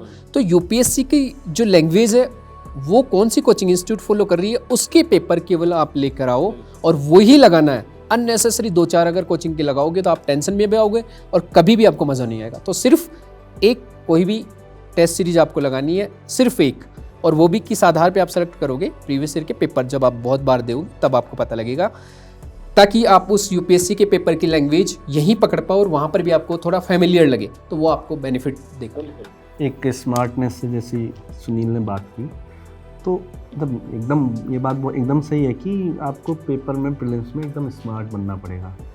जब 100 क्वेश्चन की आ ही रही है तो आपको 30 क्वेश्चन ही आते होंगे मैक्सिमम। आजकल तो ऐसा रहा 30 क्वेश्चन आते हैं, बहुत अच्छी बात है। 70 क्वेश्चन पे आपको स्मार्टनेस लगानी है। एलिमिनेशन मेथड जो है आपको, अब वो ऐसे नहीं कि आप आते तो है नहीं 70 क्वेश्चन, तो आपको पुराने साल के पेपर देखने ही पड़ेंगे अल्टीमेटली, फिर वहाँ से आपको स्मार्टनेस लगानी पड़ेगी। अब स्मार्टनेस कैसे कि आपको बहुत गहराई से देखो क्वेश्चन को कि भाई ये यूपीएससी ने गलत क्यों करा। मतलब क्वेश्चन जब आप स्टेटमेंट पढ़ोगे, कई स्टेटमेंट में केवल का यूज करते हैं कि ओनली दिस, तो यूपीएससी जनरली गलत शब्द होते हैं, एक्सट्रीम शब्द। कई बार यूपीएससी बोल रही कि ड्रास्टिकली इंक्रीज कर देता है।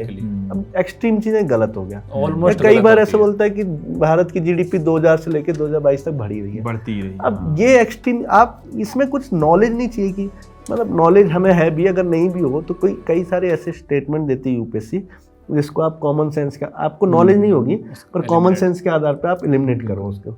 कई बार अब भी जैसे साइंस टेक के क्वेश्चन होते हैं, साइंस टेक के अप्लाइड क्वेश्चन जब आ रहे थे, कई बार होता था कि मतलब ब्रॉड पर्सपेक्टिव लेके चलना है, तो जनरली साइंस टेक में डी लोग लगाते थे, सारे सही हैं। तो यूपीएससी भी और स्मार्ट है, तो आपको ट्रेंड को भी फॉलो करना है। अब जब लगा कि डी लगाने से काम चल रहा था तो डी लगा लो।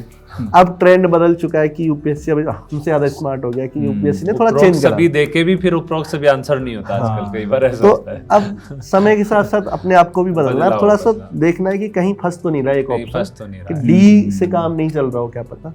इवन यूपीएससी, एक बात मैं मतलब हमेशा से करूंगा कि यूपीएससी कुछ ना कुछ अपने प्रीलिम्स में नयापन या अनप्रेडिक्टिवनेस रखती है। इवन इस बार का प्रीलिम्स का पेपर देखा होगा तो कुछ था कि केवल एक सही है, केवल दो, केवल 3, ऐसे करके नए तरह के ऑप्शन बनाए उन्होंने। तो ये 2 विकल्प सही है, केवल 3 विकल्प सही, कि तीनों में से 3 सही, लेकिन कौन सी है पता नहीं है। पहले पूछा था कि बीसीडी सही है, एसीडी सही है, इस बार बोला कि केवल 2 सही है, लेकिन 2 कौन से वाले पता है। Multiple choice question. मैं मतलब एक बात कहना चाहूँगा कि जिससे आपकी एक्यूरेसी बढ़े, कि जो लास्ट का आपका 3 महीना है वो आप एकदम से क्लियर कट उसका डिस्टिंक्शन कर लीजिए बंटवारा कि ये 3 महीना जो आपका लास्ट है उसमें आपको करंट अफेयर्स के सिवा नया कुछ नहीं पढ़ना है। जो आपने नोट्स बना रखा है या जो आप पहले से पढ़ चुके हैं जिन बुक्स को, उनमें आप नोट्स फैक्ट्स नोट कर सकते हैं, बट नया मटेरियल आपको नहीं उठाना है। सिर्फ आप नए में क्या पढ़ेंगे वो है करंट अफेयर्स। इतने पे अगर आप स्टिक रहेंगे तो इतना कर लिए तो संभावनाएं बहुत ज्यादा।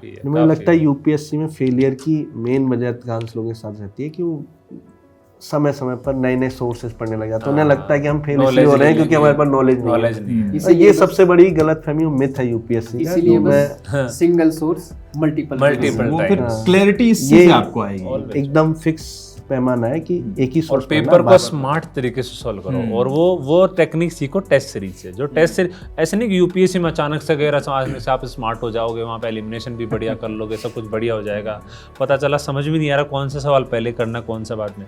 अगर आपने 50-60 टेस्ट निकाले हुए हैं पहले से, तो आपको पेपर को देखते ही भाप जाओगे कि सिस्टम क्या चल रहा है इसमें, तो आपको आइडिया लग जाएगा वहाँ पे। इससे स्ट्रेस मैनेजमेंट भी बहुत अच्छा है, क्योंकि प्रीलिम्स में बहुत ज़्यादा प्रेशर रहता है, एंजाइटी रहती है। तो आपने अगर मॉक टेस्ट लगाए हैं तो एटलीस्ट आपने एक लेवल कवर किया है कि एंजाइटी से कैसे डील करना है।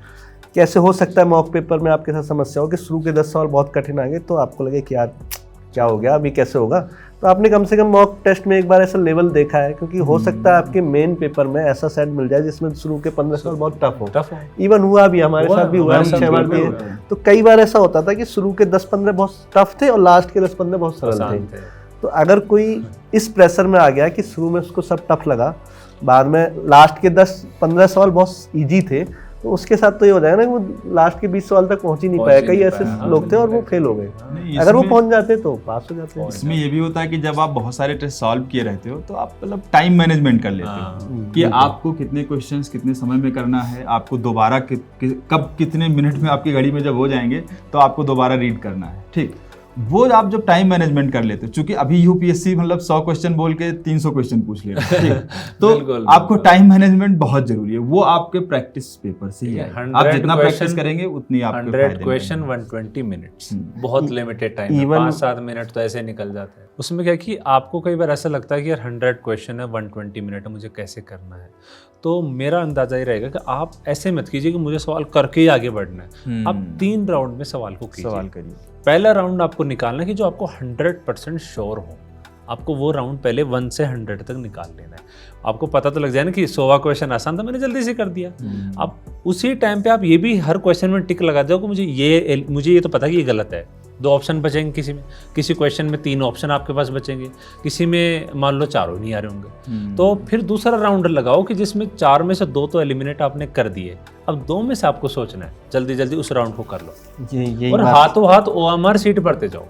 अगर आप OMR सीट लास्ट के लिए बचा लिए तो गड़बड़ हो जाती है, एंग्जाइटी की वजह से आप उल्टा सीधा पढ़ देते हो। इसका ये फायदा है कि जैसे जब आप राउंड्स में क्वेश्चंस करेंगे, जैसे एक बार में करने का तो कभी मत सोचिए। कभी जब आप 2-3 राउंड में क्वेश्चन करेंगे तो पहले राउंड में करने के बाद आपको दूसरे और तीसरे राउंड में ये पता हो जाएगा कि आपको कितना रिस्क लेना है। वो आप एकदम कैलकुलेटिव रहिए हर चीज के लिए। आप क्योंकि आप मतलब आधे नंबर से 1 नंबर से 0.3 0.2 से लोग फेल हो रहे हैं, तो इतना कैलकुलेटिव रहिए कि आपको अब कितना रिस्क लेना है। क्या 10 क्वेश्चन में मैं रिस्क ले सकता हूँ, क्या 15 में ले सकता हूँ, या आपको लग जाए कि आप मतलब आर या पार ही है, कुछ होना मतलब अब पता नहीं मैं कहाँ हूँ, अब मैं नहीं जानता, ठीक, तो फिर आप ले लो रिस्क। मतलब रिस्क ना लेने से अच्छा मुझे लगता है तब रिस्क आप ले लो। इससे एक सवाल ये उठता है कि आपको कितने सवाल अटेम्प्ट करना चाहिए प्रीलिम्स में। कई बोलते हैं कि सर 70 से हो जाएगा, सर 80 कर लिया तो हो जाएगा।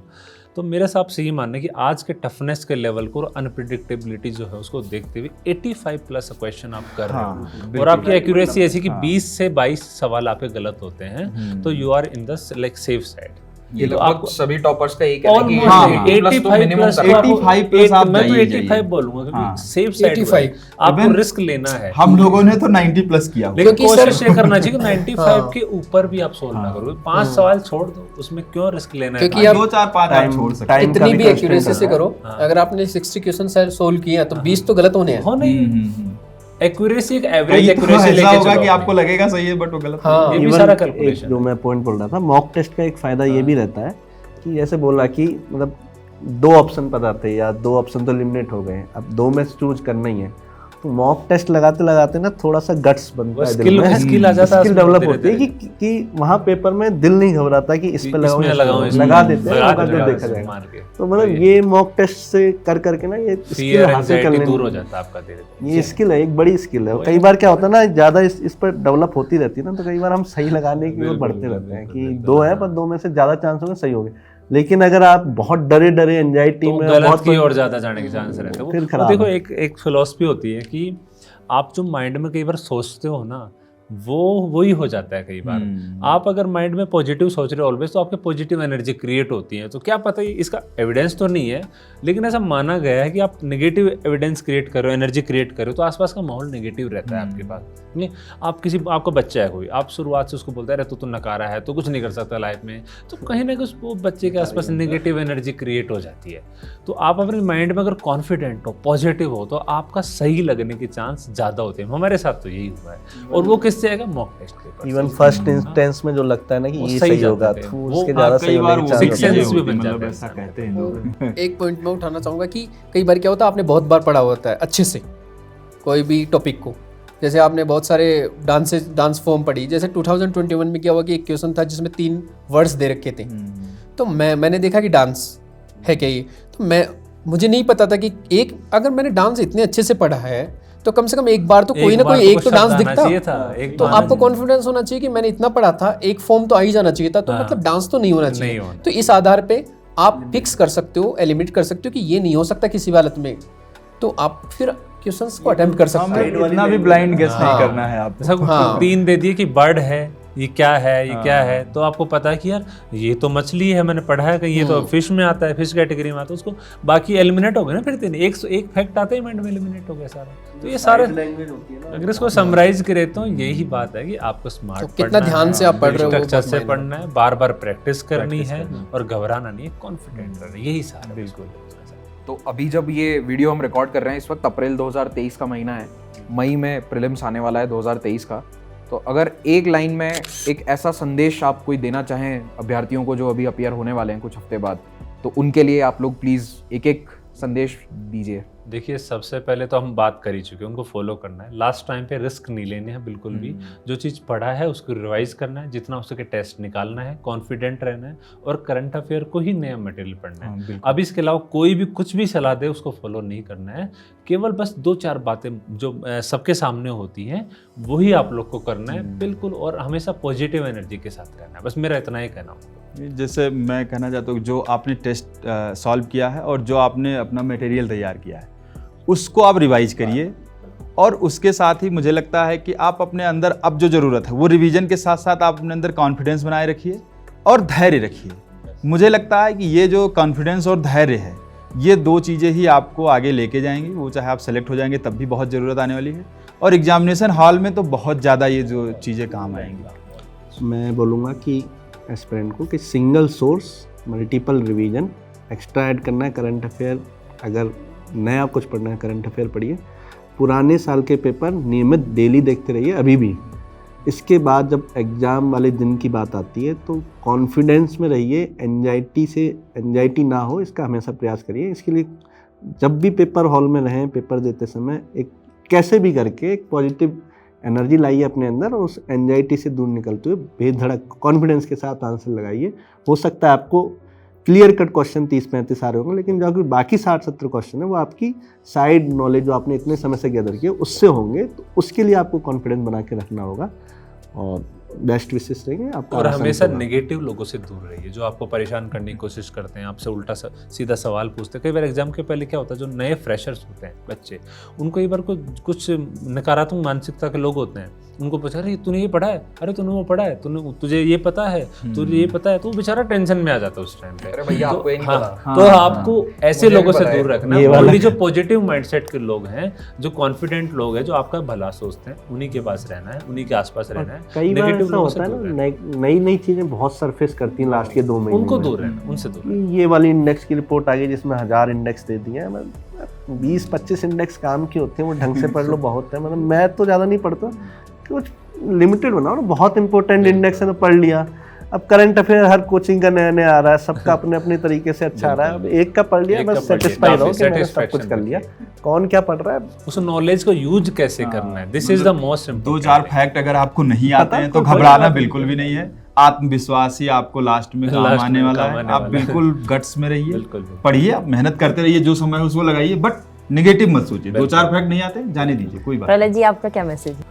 हाँ, मेरा मैसेज ये है कि आपने देखा होगा बहुत सारे स्टूडेंट्स बहुत अच्छे पढ़े हुए रहते हैं, पूरे साल बहुत अच्छे से मेहनत किए हुए रहते हैं, लेकिन लास्ट एंड फाइनल में जो एग्ज़ाम का प्रेशर है उसको अगर आप सही से पेशेंस के साथ, कॉन्फिडेंस के साथ अगर हैंडल नहीं कर पा रहे हो एग्जामिनेशन सेंटर में, तो कहीं ना कहीं आपकी परफॉर्मेंस डिक्रीज़ होती है और आप फाइनली लिस्ट में नहीं होते हो। तो कहने का मतलब मेरा ये है कि चाहे आपने कम भी पढ़ा हो, लेकिन अगर आप में कॉन्फिडेंस है और पेशेंस रख रहे हो और बिल्कुल एक कूल काम कंपोज्ड वे में पेपर को सोल्व कर रहे हो, थोड़ा दिमाग लगा रहे हो, तो आप बहुत आगे निकल सकते हो। तो आपको हमेशा इन बातों का ध्यान रखना है।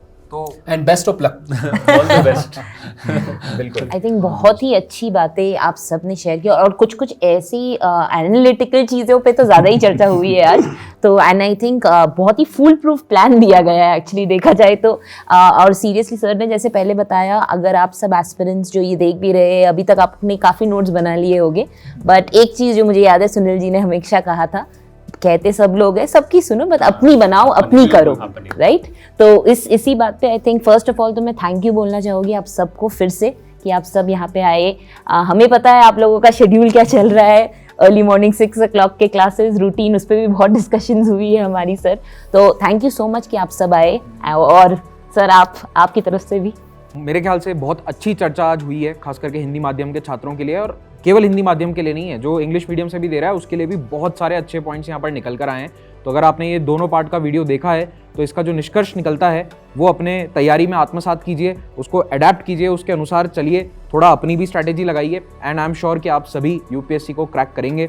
और हमारी दुआएं, हमारी बेस्ट विशेस आपके साथ हमेशा बनी रहेंगी। अगर वीडियो अच्छा लगा तो इसे लाइक ज़रूर करें, अगर अपने दोस्तों के साथ इसे शेयर कर सकेंगे तो बहुत अच्छा रहेगा, जिनको तैयारी की गाइडेंस की ज़रूरत है, ऐसे दोस्तों के साथ, एस्पिरेंट्स के साथ इसे शेयर करिएगा। And thank you so much for tuning in and watching this. हम भी चाहेंगे कि हिंदी माध्यम के बच्चों का कल्याण हो, सारे बच्चों का कल्याण हो।